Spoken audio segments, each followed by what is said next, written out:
Hello everyone. तो आज है महालक्ष्मी व्रत मेरा। आज छोटी सी पूजा होगी महालक्ष्मी जी की। जिनको पता होगा वो जानते होंगे और जिनको नहीं पता है उनको मैं बता दे रही हूँ। और आज ये पूजा है तो हाथी की समय पूजा की जाती है, महालक्ष्मी जी की पूजा होती है। तो मैं नहा के आ गई हूँ अभी और फिर पूजा के लिए साड़ी चेंज करूँगी बाद में। पहले भी थोड़ी सी पूजा के लिए जो तैयारी लगानी है वो मैं लगा लेती हूँ और इसके बाद फिर आपसे मिलती हूँ।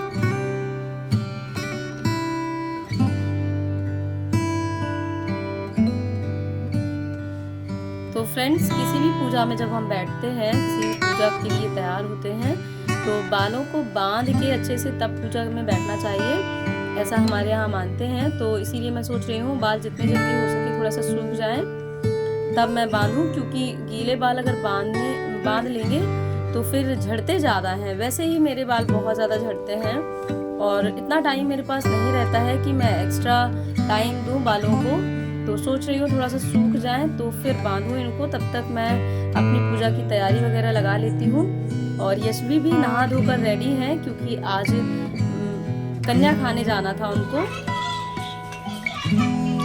यशवी इधर आओ।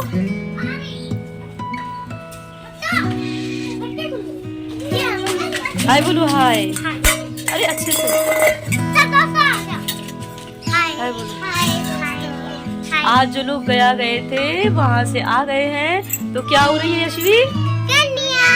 कन्या हो रही हैं। चलो ठीक है, बाय। तो यशवी चली गई हैं कन्या खाने और यहाँ मैं अभी कर रही हूँ पूजा की तैयारी।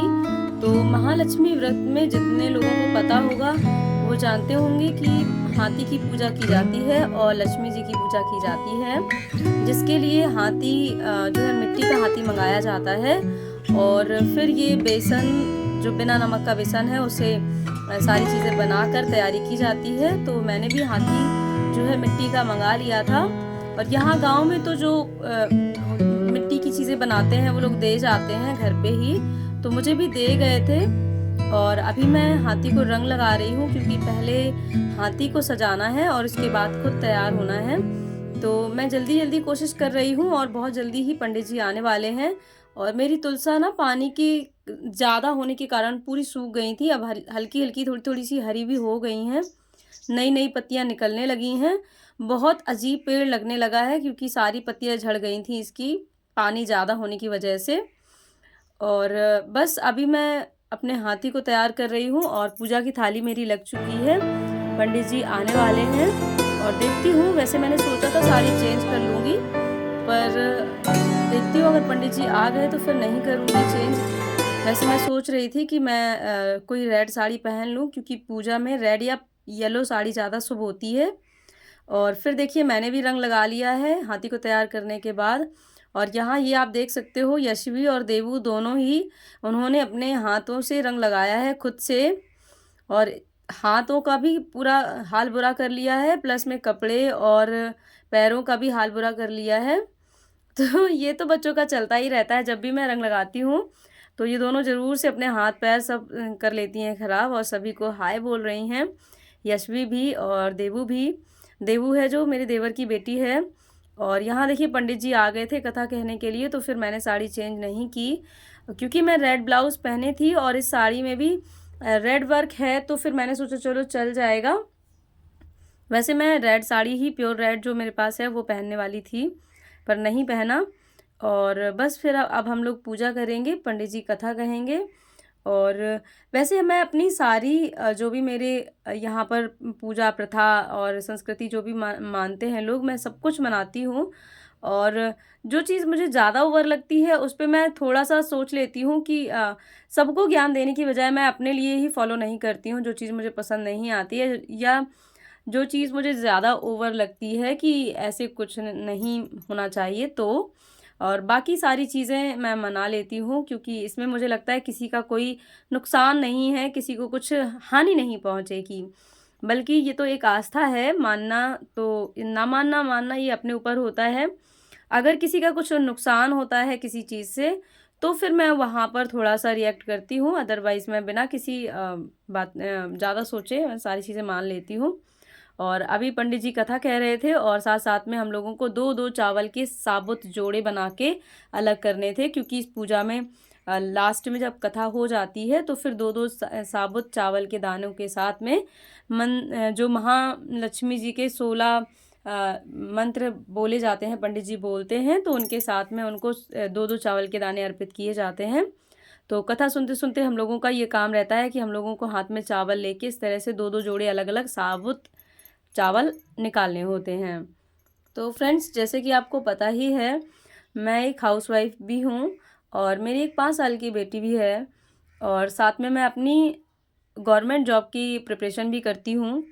तो इन सब चीज़ों के साथ में मुझे अपने लिए पढ़ने के लिए बहुत ज़्यादा स्ट्रगल करना पड़ता है, बहुत मेहनत करनी पड़ती है।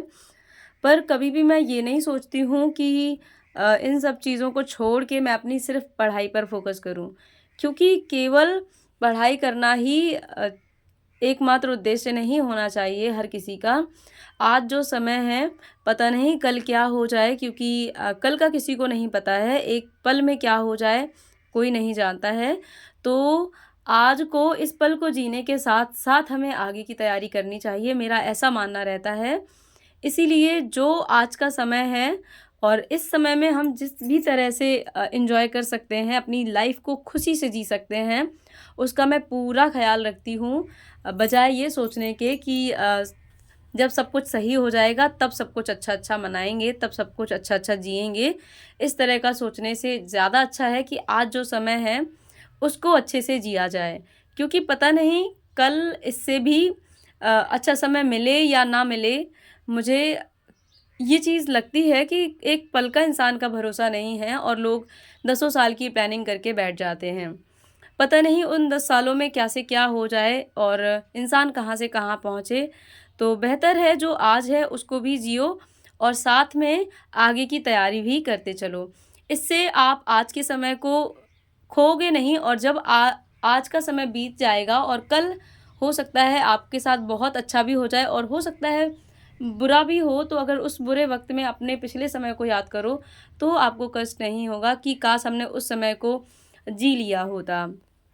तो इसीलिए मैं इन चीज़ों का भी पूरा ख़्याल रखती हूँ और जब भी इन चीज़ों की यानी कि हमारी संस्कृति और सभ्यता में जो भी नियम होते हैं, पूजा विधि होती है, इन चीज़ों को मैं मनाती हूँ, तो इनमें बहुत सारी चीज़ें आपको सीख के रूप में मिलती हैं। बहुत सारी कथाएँ ऐसी होती हैं, जिनको सुन के आपको एहसास होता है कि हाँ, आज के पल का क्या महत्व है।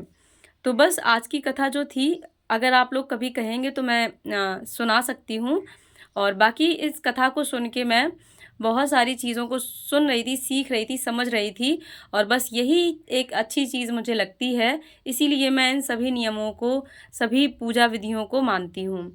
और बस पूजा ख़त्म ही होने वाली थी, पंडित जी कथा कर चुके थे और पूजन समाप्त करने के बाद, पंडित जी को दान दक्षिणा देने के बाद, फिर ये देखिए हमारा हाथी कुछ इस तरह से सजाया था हम लोगों ने, बहुत ही अच्छे से। और साथ में जो आप देख रहे थे वो रिश्ते में बुआ भी हैं और यहीं पड़ोस में रहती हैं, हमारी जेठानी कह सकते हैं आप, वो हैं। तो वो आई थीं और हम दोनों ने साथ में पूजा की थी, क्योंकि उनको प्यास बहुत ज़्यादा लग रही थी तो इसीलिए। और ये है हमारा चरणामृत, जिनको 5 मेवाओं से बनाया जाता है, बहुत टेस्टी लगता है खाने में। और यहाँ आपको मैं मिल रही हूँ सीधे अपने रात के स्टडी ब्लॉग के साथ, क्योंकि दिन में इतना सारा काम हो गया था और व्रत भी था, तो पूजा सब करने के बाद खाना-पीना बनाना और फिर सब पूरे घर की साफ़-सफ़ाई और वो सब तो डेली बेसिस पे रहता ही है।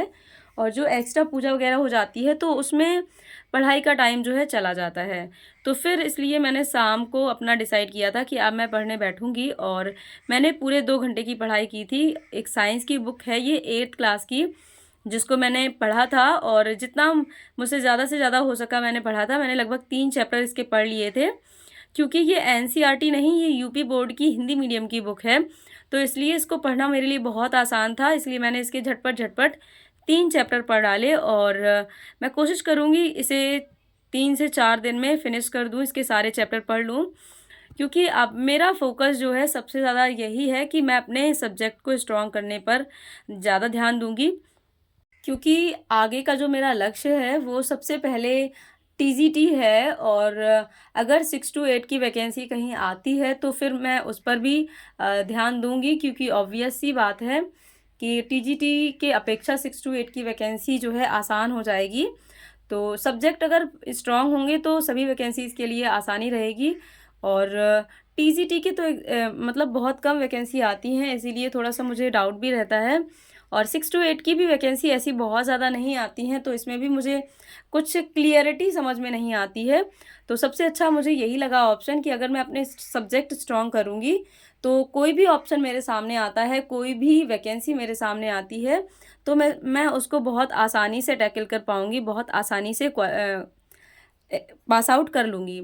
तो बस मुझे सबसे पहले अभी इन्हीं चीज़ों पे ध्यान देना है और बहुत जल्द मैं अपने सब्जेक्ट की स्ट्रैटेजी आपके साथ शेयर करूँगी। तो आज का स्टडी ब्लॉग मेरा यहीं तक रहा, मिलते हैं फिर नेक्स्ट।